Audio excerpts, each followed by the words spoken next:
Good day everyone, I'm Michelle Sibilia from BSN 212A Group 20, and today I'm going to perform the basic life support for adult and AED skills routine demonstration. So basic life support is emergency management provided by the first responders, healthcare providers, and public safety personnel to people who are experiencing cardiac arrest, respiratory distress, or an obstructed airway. So first, I'm going to begin with the assessment and the activation. So I arrive on the scene and I see that the patient is unconscious or appears to be unconscious. So the first thing that I'm going to do is scan the area, check the environment for any hazard present. So a hazard could be a fire, falling debris, chemicals, or just anything that could potentially harm us, because if there is a hazard present and if we do get injured, we will therefore be unable to help and assist the patient. Now, scene safety would also include the use of personal protective equipment such as gloves and a pocket face mask, which I will be using later in performing CPR. So this face mask will make the CPR much safer for the rescuer, as it reduces the risk of infection, and it also protects the patient from contracting communicable diseases from the rescuer as well.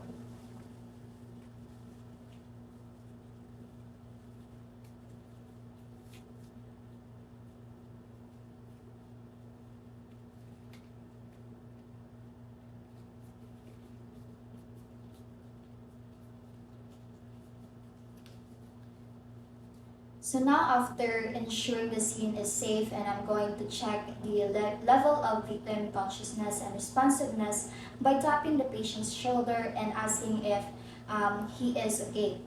Sir, are you okay, sir? Sir, can you hear me? Sir, are you okay? Sir. So after doing that, or while I'm doing that, I'm also assessing whether the patient is breathing normally, is in agonal respiration, or just not breathing at all. So now I see that my patient here is no movement and has no response and is not breathing. So this time I'm going to activate the emergency response system, and to do that we'll have to ask a bystander to call 911 immediately. You, sir in blue shirt, please call 911 immediately. We have a patient here in need of immediate help. So after doing that, I am going to turn back to my patient and then check the patient's pulse and breathing again. So if the patient is wearing constrictive clothing, we'll have to loosen it up, and also we'll have to check the patient's mouth as well to see if there is anything that is in there that causes the obstruction of airway, and we'll also have to remove dentures if there are any.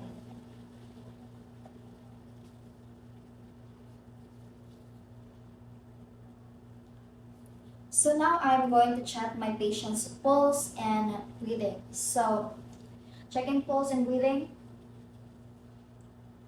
1, 2, 3, 4, 5, 6, 7, 8, 9, 10.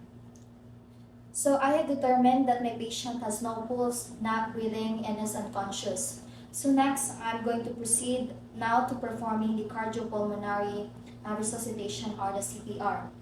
So CPR is a life-saving skill that combines chest compressions with artificial ventilation to maintain the brain function until further measures are done to restore spontaneous blood circulation and breathing of the patient who has gone into cardiac arrest. So to deliver high-quality chest compression, first locate the chest area of the patient and then place the heel of one hand on top of the center of the patient's chest, and now interlock the fingers and lean over like this on the patient's body and have your elbows locked straight, and then start doing 30 chest compressions with an adequate rate of 100 to 120 minutes at the depth of 2 inches. So ensure that there is a complete chest recoil for each compression. So after doing that, also the chest compressions, immediately administer 2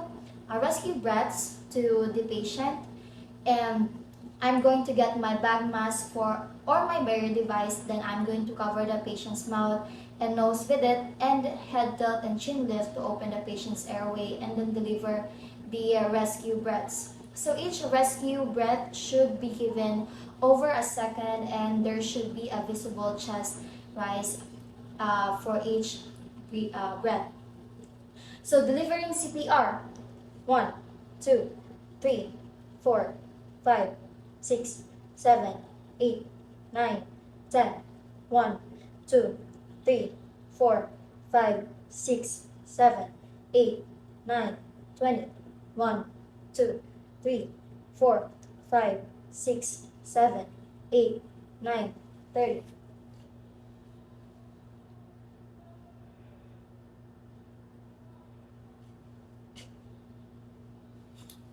Now after doing that, we'll have to continue doing the chest compressions and then proceed the rescue breaths again until an AED arrives or until an emergency responder arrives to take over. So doing 30 chest compressions and rescue breaths while waiting could be very exhausting. And if we do get exhausted, our compressions become less deep and less effective. So in order to avoid that, we'll have to ask a bystander or someone who could be easily taught how to do CPR, or someone who already knows how to do CPR, so that we could have someone to switch roles when we get tired, so that we'll have enough time to regain our strength and maintain high quality chest compressions. So now I'm going to proceed with the AED skills. So until the AED arrives, we'll have to continue doing the chest compressions and the rescue breaths until the AED is ready to analyze. And is also known as the automated external defibrillator. So it is a complex yet simple to use medical equipment that analyzes the heart's rhythm, and if necessary, administers an electric shock or defibrillation to help the heart reestablish an effective rhythm. So assuming that I am the second responder, what I'm gonna do is to turn on the AED here. And after turning it on, I am going to quickly scan the patient's chest. So if the patient's chest is hairy, we'll have to quickly trim the area in which the patch of the AED will go, because hair will act as a barrier, and then the AED might not be able to deliver the great test shot. So now I'm going to place the patches. So one will go over the upper right area of the chest, just below the clavicle, and on the other one will be placed beneath the patient's armpit, just below the nipple line. Here and here. So when we have placed the patches already, the AED will start analyzing the heart's rhythm, and it might tell us to stop doing the compressions and rescue breath as it is still analyzing. And after a while, the AED will tell us to stay away from the patient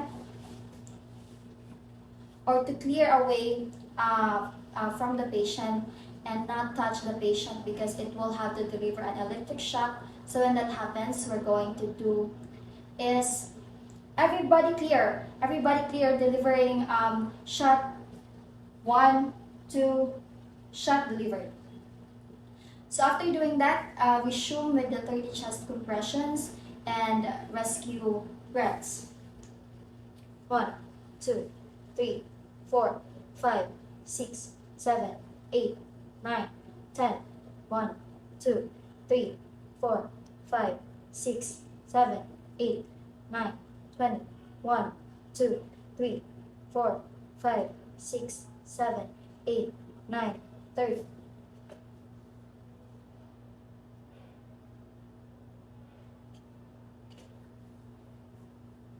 Remember to switch roles every 2 minutes or after every 5 cycles. This will allow you and your partner to take time, alternatively, to rest from giving compressions, which will lead to fatigue. Then, reassess the patient after 2 minutes. So checking pulse and breathing. 1, 2, 3, 4, 5, 6, 7, 8, 9, 10. So pulse is found. So if return of spontaneous circulation is not achieved, repeat the CPR, but once the return of spontaneous circulation is achieved, place the patient in recovery position. So after doing that, all the procedure will have to document the procedure done, the time the resuscitation started, up until the time it ended.